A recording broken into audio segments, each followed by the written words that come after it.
In the big dusty village of Umuofia, where red sand painted every footpath and gossip travelled faster than wind, lived a young woman named Lucy. She was only 23, but her eyes held the weight of 100 lifetimes. Lucy had known no peace since she married Chidi 3 years ago. Her mother-in-law, Mama Adaku, had changed from a smiling woman at the introduction ceremony to a cruel monster who made Lucy's life a living hell. And as if that wasn't enough, Mama Adaku never wanted Lucy for her son. She wanted Ihechi, Chief Okonkwo's daughter, the one with wide hips and a rich father. Every morning before the cock crowed, Lucy woke up to sweep the compound. Mama Adaku made her fetch water from the stream 5 times a day, carrying heavy clay pots on her head under the scorching sun. She cooked 3 different soups, washed clothes until her knuckles bled, and scrubbed floors until her back screamed with pain. But nothing was ever good enough. Lucy, this soup tastes like sand. Lucy, you lazy fool. Why is my wrapper still wet? Lucy, you useless girl. What kind of wife are you? The insults rained down like hailstones. Every single day, Lucy cried herself to sleep on the thin mat in the small room she shared with Chidi. 2 years passed. No baby came. In Umuofia village, women began to whisper. At the stream, at the market, at the church, everywhere Lucy went, she heard them. That Lucy cannot born. I heard her grandmother was barren too. Poor Chidi, such a handsome man wasting away with a cursed woman. Mama Adaku should just send her away and bring Ihechi. That one will fill the compound with children. The whispers cut Lucy deeper than any knife. But the worst pain came from her own home. One evening, Lucy was cooking in the dark kitchen. Smoke from the firewood stung her eyes. Sweat poured down her face. She stirred the pot of soup slowly, her mind far away, thinking about her dead mother who used to tell her that marriage was supposed to be sweet. Suddenly, Mama Adaku appeared like a ghost. Her face was twisted with anger. "How long?" she hissed.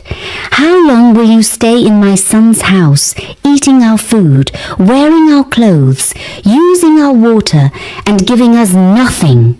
Mama, please. I am trying my best." Trying? Trying? Mama Adaku grabbed a wooden spoon and threw it at Lucy. It hit her shoulder hard. 2 years. Your stomach is still flat like a plank. You are a dry well, a useless barren tree. Lucy's tears dropped into the soup. Hot tears mixing with hot soup, Chidi rushed into the kitchen. "Mama, stop this! You cannot treat my wife like this." "Your wife? This one is not your wife. A wife gives children. This one is just a visitor. A mistake I told you not to make." That night, Lucy cried until no more tears would come. But then, 3 months later, something happened. Lucy's monthly flow stopped.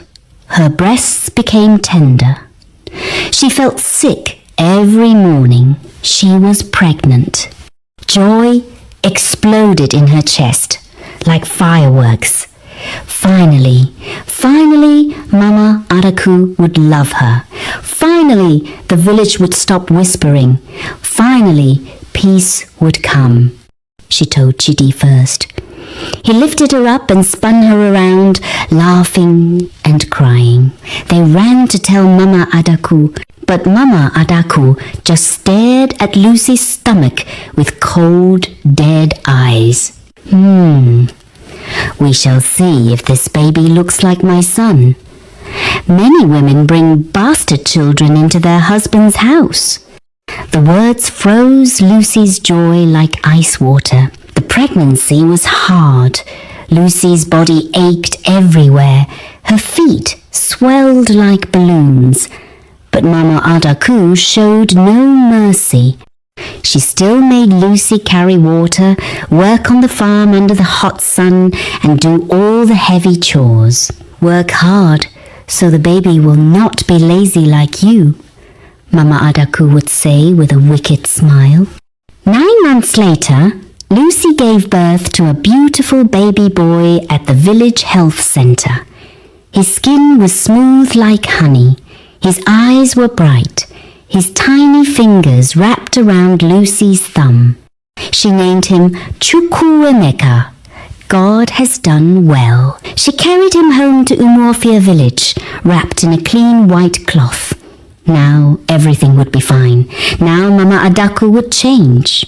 But Mama Adaku's heart only grew darker. Instead of celebrating her grandson, she started spreading poison. Wicked lies that dripped from her mouth like venom. At the market, she whispered to the women, "Look at that baby's nose. Look at his ears. Does he look like my Chidi?" "I don't think so." "Mama Adaku, what are you saying?" "I am saying maybe that child is not my son's. Maybe Lucy was seeing another man when Chidi was farming. These beautiful women, they cannot be trusted." The lies spread through Umuofia village like wildfire in Harmattan. Fast, hot, destructive. Soon, people started pointing at Lucy. They whispered when she passed with her baby strapped to her back. Some spat on the ground when she walked by. Lucy felt like she was drowning. The shame pressed on her chest like a heavy stone. She couldn't breathe. She couldn't sleep. She couldn't eat. Her breast milk started drying up from the stress. Baby Chukwuemeka cried often from hunger. And Mama Adaku would laugh. "See, even the baby knows his mother is cursed." Every day brought fresh torture. Mama Adaku would snatch the baby from Lucy's arms.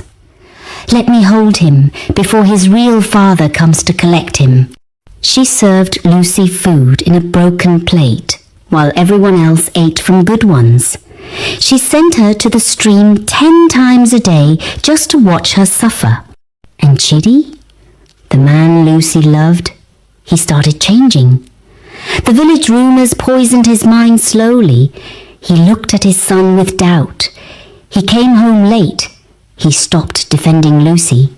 He stopped touching her at night. Lucy was dying inside. Slowly, painfully.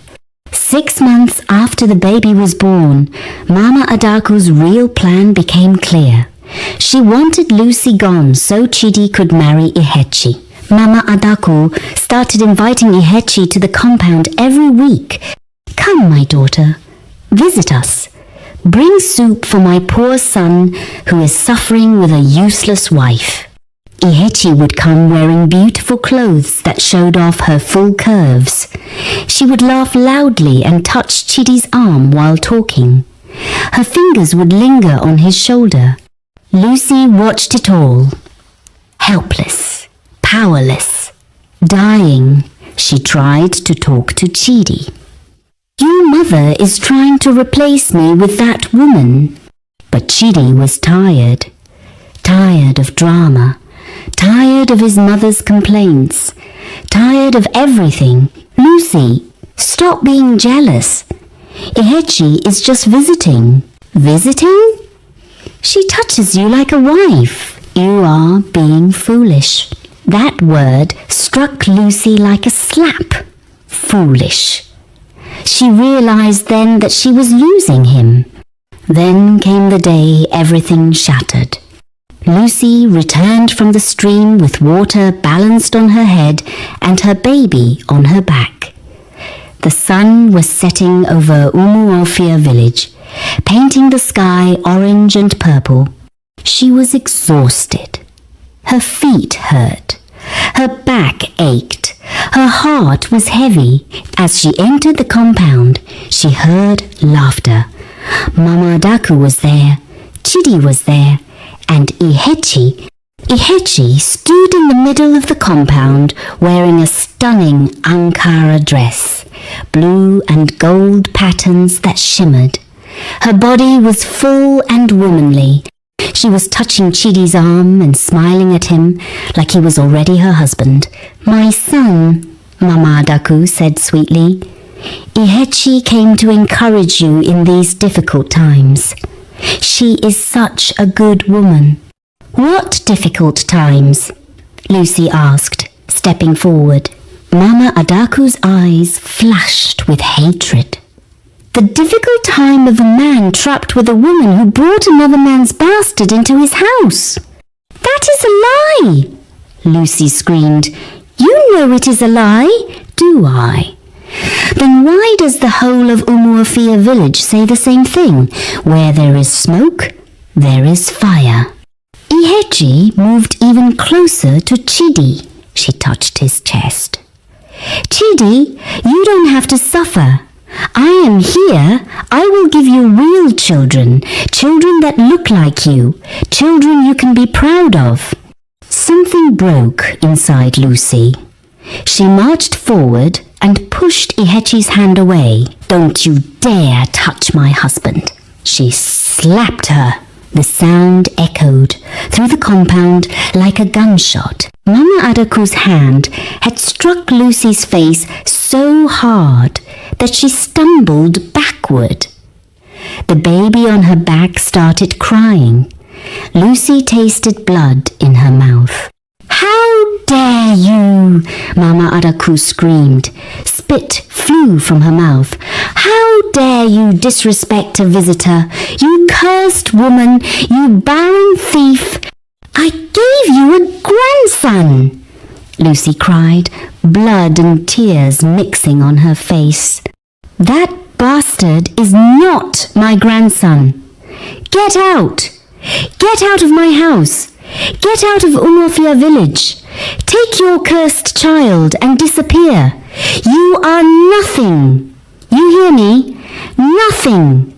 Lucy looked at Chidi, her eyes begging him to say something, anything, to defend her, to stand by her, but Chidi just stood there, silent, his eyes on the ground.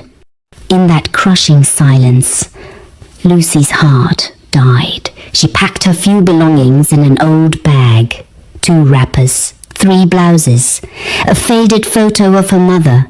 That was everything she owned. She tied baby Chukwuemeka to her back and walked out. The people of Umuofia village came out to watch. They lined the paths. They stood in doorways, all of them watching, all of them whispering, "There goes the woman who brought shame. Good riddance! Now Chidi can marry properly. That baby will grow up fatherless, no future. What a sad life." Mama Adaku stood at the gate, arms folded, a satisfied smile on her cruel face. "Don't ever come back to Umuofia village," she shouted. "Not even for my son's funeral. You are dead to us." Lucy kept walking. Her feet were bare. The road was rough. Stones cut her skin. Her baby was heavy. The sun was setting. Soon it would be dark. She had nowhere to go. No family, no money, nothing. But deep inside, a tiny spark of fire began to burn. Small but growing. She would not let them destroy her. She would survive. And one day, she would show them all.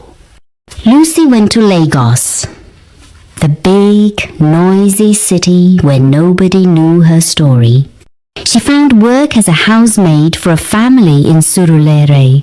She woke at 4 in the morning to clean, cook and wash. She worked until midnight. Her body ached constantly. She earned 15,000 naira a month. Life was brutal. Some nights, Lucy ate only gari and sugar. She wore the same 2 wrappers, washing one while wearing the other, but she refused to give up. After 1 year, she found better work. She became a housemaid for Mr. Benjamin Okafor, a wealthy businessman in Ikoyi. He was a widower who lived alone in a big house. Mr. Benjamin watched Lucy work. He saw how she cared for his house. He saw how she sang to her baby during breaks. He saw the sadness in her eyes. One evening he asked, "What happened to you? Why is a young woman like you working as a housemaid?" Lucy hesitated, but something about his kind eyes made her talk. She told him everything about Chidi, about Mama Adaku, about the lies, about the pain from Umuofia village. Mr. Benjamin's eyes filled with tears. No one should suffer like that. Then he shocked her. "I want to help you. I will send you to fashion school. You can learn a skill. I have no money to pay you back. I don't want payment. Your success will be enough." Lucy went to fashion school in the evenings. She learned to sew. She learned to design clothes. Her teacher said she had a natural gift. After 6 months, Mr. Benjamin bought her a sewing machine. Lucy started making clothes for people. She sewed until 3 in the morning, her eyes burning. Her business grew. 1 dress became 5, 5 became 20, 20 became 50. Women in Lagos loved her designs. Simple but elegant, affordable but beautiful. They told their friends. Soon Lucy hired 2 women to help, then 4, then 8. She opened a small shop in Yaba, then a bigger one in Ikeja, then another in Lekki. Money started flowing. Real money, but something else happened. Mr. Benjamin fell in love with her. He was patient. He didn't rush. He just showed her what real love looked like every single day. He paid for Chukwuemeka's school. He made sure Lucy ate well. He encouraged her when she was tired. 2 years after they met, Mr. Benjamin took her hand. "Lucy, I have fallen in love with you. I want to marry you. I want to be a father to Chukwuemeka. I want to build a life with you." Lucy looked into his eyes and saw truth. Real love. Not like with Chidi. This was different. Stronger. "I am scared," she whispered. "I know, but I promise I will never hurt you. I will protect you always." Lucy cried for the broken girl she used to be. Then she said yes. They got married in a small ceremony. Mr. Benjamin adopted Chukwuemeka legally. The boy now had a real father. Lucy's businesses kept growing. She became one of the most successful fashion designers in Lagos. Celebrities wore her clothes. Politicians wore her designs. She and Mr. Benjamin had 2 more children. A boy named Chinedu, a girl named Adeze. 5 years passed like a river flowing to the sea. Fast, beautiful. Lucy was no longer a poor village girl. She was Mrs. Lucy Okafor, successful, wealthy, happy, but she never forgot Umuofia village. She never forgot Mama Adaku. One afternoon, Lucy's phone rang in her Lekki shop. It was Adana, her old friend from Umuofia village. "Lucy, I have news. Big news." "What news?" "Chidi is getting married." "To Ihechi." Mama Adaku finally got what she wanted. "The wedding is in 2 weeks. The whole of Umuofia village is talking about it." Lucy sat down slowly. So Mama Adaku had won. Chidi was marrying Ihechi. After the call, Lucy sat thinking. Then she picked up her phone and called Mr. Benjamin. "My love, I need to go back to Umuofia village." "Are you sure?" "Yes, I need them to see what they threw away." Mr. Benjamin smiled. "Then we go together, as a family." Lucy prepared carefully. She bought the most expensive wine-coloured gown in Lagos, Italian fabric that cost more than she used to earn in a year. She bought real gold jewellery. She hired the finest car and driver. She visited her bank and withdrew money. Lots of crisp new Naira notes. Because Adana had told her something else. Mama Adaku had borrowed money from half of Umuofia village to pay for this wedding. She wanted it big and grand to show everyone she was right to drive Lucy away. Perfect. On the wedding morning, Lucy stood before her mirror. The woman looking back was nothing like the broken girl who left Umuafia 5 years ago. "Mama, you look like a queen," little Daisy said. Chukwuemeka, now 14 and tall, looked at his mother with pride. "Mama, are you ready?" Lucy took a deep breath. "Yes, my son, I am ready." The journey to Umuofia took 3 hours. As they drove through familiar roads, memories flooded back. The stream, the market, the path she walked away on, crying and broken. But now she was returning, different, transformed, victorious. When they entered Umuofia village, people stopped and stared. Who was in that expensive car? They drove straight to Mama Adaku's compound. The wedding was happening. Music blasted from big speakers. People danced under canopies. Tables were piled with food. The smell of jollof rice and fried chicken filled the air. Mama Adaku walked around like a queen in expensive wrapper and tall hetai. "See my son? See Chidi? And his wife Ihechi? She is everything.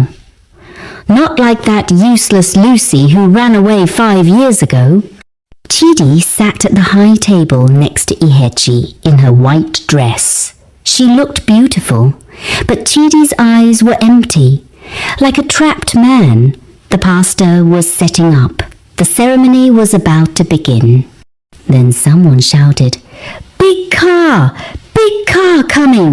The shiny black SUV rolled into the compound. Dark windows, sparkling like a diamond. Music stopped. Dancing stopped. Everyone stared. The car stopped in front of the high table. A man in a black suit stepped out and opened the back door.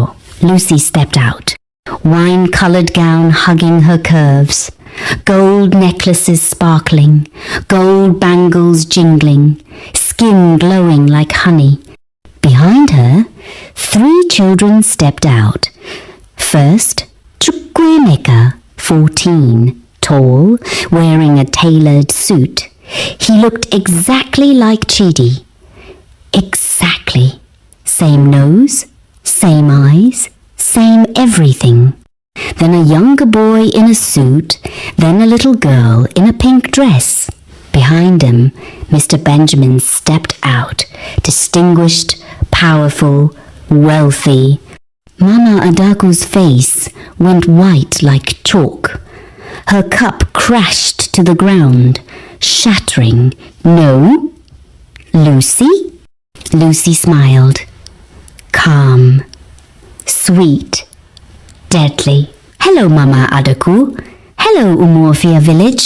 Did you miss me?" Chidi jumped up so fast his chair fell over with a crash. "Lucy? Is that really you?" "Yes, Chidi. The useless woman you threw away. The cursed woman who couldn't give children." She gestured to Chukwuemeka. "Except I did give you a child. Your son. Chukwuemeka. Look at him. Tell everyone in Umuofia village he doesn't look like you." Everyone stared at the boy. The resemblance was shocking, undeniable. Whispers exploded through the crowd. "That is Chidi's son. Look at the face, the eyes. Mama Adaku lied. She drove away her own grandson." Ihechi stood up, confused and angry. "Who is this woman?" "I am Chidi's first wife. The wife his mother threw out of Umuofia village 5 years ago." Lucy looked at Mama Adaku, who was shaking. "You said my son was not Chidi's child. You spread that lie everywhere. You made my life hell. You destroyed my marriage. You separated a father from his son." Her voice grew stronger. "But God saw what you did. After you threw me out with nowhere to go, he sent me this man, Mr. Benjamin Okafor, a man who saw my worth when you couldn't. A man who loved me when you hated me." Mr. Benjamin put his arm around Lucy. "He married me, helped me build businesses, gave me 2 more children. We became very successful." Lucy opened her expensive bag and pulled out fat brown envelopes stuffed with money. "I heard you borrowed money for this wedding. You wanted to show off. To prove you were right to drive me away." She walked slowly toward Mama Adaku, her heels clicking, each step like a drumbeat.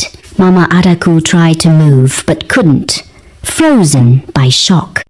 "I know exactly how much you borrowed.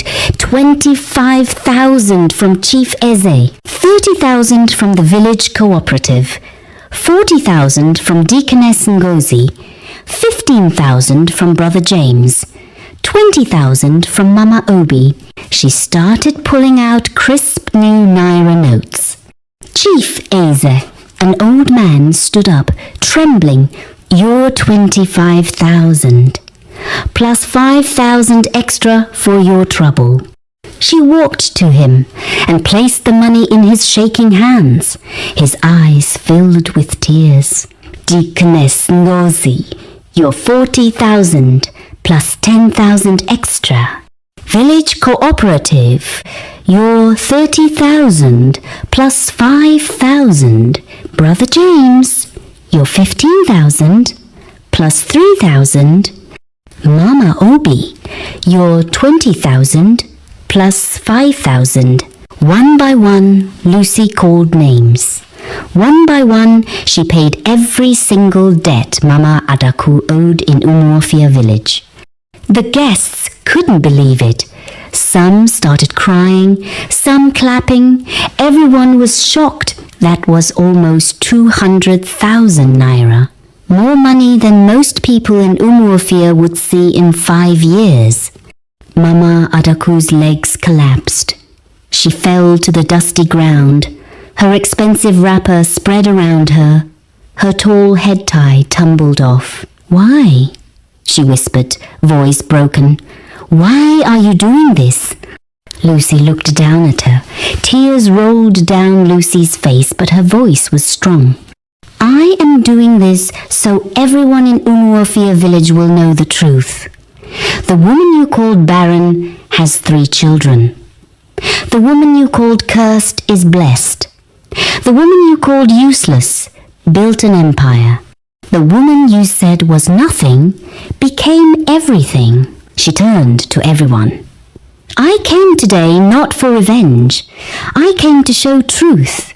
Mama Adaku planned to humiliate me, but she humiliated herself." Lucy wiped her tears. "I forgive you, Mama Adaku. I forgive all of you who whispered, who believed lies, who watched me suffer. I forgive you because anger only poisons my own heart." She looked at Chidi. 5 years of pain in one look. Chidi's eyes filled with tears. He tried to speak, but couldn't. "Take care of your new wife, Chidi. I hope she makes you happy. I hope your mother treats her better than she treated me." Then Lucy walked to Ihechi, who stood frozen in her white dress. Lucy took her hands gently. "Be strong, sister. You are not my enemy. You are just another woman. I pray she doesn't destroy your marriage like she destroyed mine." Ihechi burst into tears. Lucy released her and gathered her children. Mr. Benjamin put his arm around her. "Come, my love, let's go home." As they turned toward the car, Mama Adaku's voice rang out. Desperate, broken. "Lucy, please." "Wait, I am sorry. I was so wrong. Please forgive me." The proud woman was now crawling in the dust toward Lucy. Her expensive wrapper was dirty. Her makeup ran in black rivers down her face. She grabbed Lucy's dress. "Please, I destroyed my own grandson's life. I drove away a good woman. Please, Lucy." Lucy stopped. She stood still for a long moment. Then she turned. She knelt in the dust with Mama Adaku and pulled out one final envelope. "This has 200,000 naira. Use it to finish this wedding. Pay any remaining debts. Make today the success you wanted." Mama Adaku stared, unable to take it. "Not because you deserve it, Mama, but because I choose kindness over bitterness. I choose forgiveness over revenge." She placed the envelope in Mama Adaku's trembling hands. "I forgive you, truly, and I hope you find peace." Lucy stood, dusted her knees, and walked away from Umuofia village for the second time. But this time, everything was different. 5 years ago, she walked this path broken, crying, alone, with nowhere to go. Today, she walked with her head high, spirit strong, heart peaceful, children beside her, husband holding her hand, future bright. The people of Umuofia village parted like the Red Sea. Some clapped, some cried. All knew they had witnessed something powerful. Wickedness had met justice. Lies were exposed by truth. A trap had caught the person who set it. The wedding continued, but there was no joy. Music played, but nobody danced. Food sat untouched. Everyone talked about only one thing, Lucy. The woman they called cursed who came back as a queen. That night, Chidi sat alone in his room. Ihechi cried into her pillow. She had married a man whose heart belonged to someone else. Chidi couldn't sleep. He kept seeing Chukwuemeka's face, his son, 14 years old. He had missed everything. First word, first step, first day of school, every birthday, every moment. And for what? Because he was too weak to stand up to his mother. Because he believed lies. Because he chose the easy path. He had lost Lucy, the woman who loved him truly, who endured his mother's wickedness, who gave him a son. Now she was gone, happy, successful, with a man who cherished her properly. The regret was like a knife twisting in his chest. Mama Adaku was worse. She lay on her mat, the money scattered around her. 230,000 naira total. But she felt no joy, only shame. Burning shame. Her reputation in Umuofia village was destroyed. People who feared her now pitied her. who respected her now whispered about her cruelty. The trap she set for Lucy had snapped shut on her own neck. In their hotel room, Lucy put her children to bed. Chukwuemeka looked up. "Mama, that woman was so wicked. Why did you help her?" Lucy sat and stroked his face. "Because revenge is poison. If I went there to destroy her, what would I become?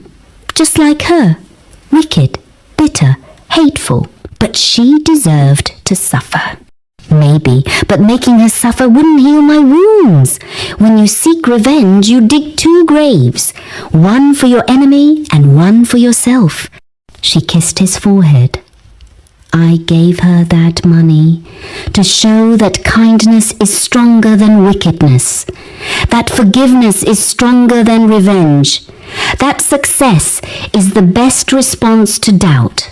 Little Daisy mumbled sleepily. "Mama is like a princess who defeats the witch with kindness." Lucy smiled and tucked her in. "Something like that, my darling."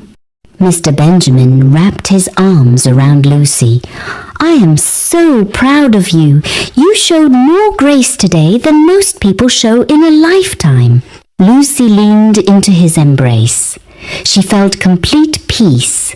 The weight of Umuofia village was finally gone. The weight of Mama Adaku's words was finally lifted. The weight of the past, the pain, the shame was finally released. She had faced her demons and won, not by destroying them, but by rising so high they had to look up to see her.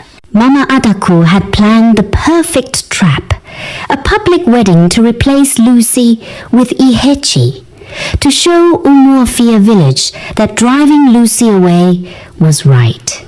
But Lucy had walked into that compound and turned the trap around, with grace, with generosity, with undeniable success, and Mama Adaku fell into her own trap. As Lucy drifted to sleep, she thought about her journey, from broken girl who left Umuofia with nothing to successful woman who returned with everything. She thought about the nights she cried as a housemaid, the times she wanted to give up, the moments she felt worthless and believed Mama Adaku's words. But she kept going, one step at a time, one day at a time. She learned something powerful. Your value doesn't decrease based on someone's inability to see your worth.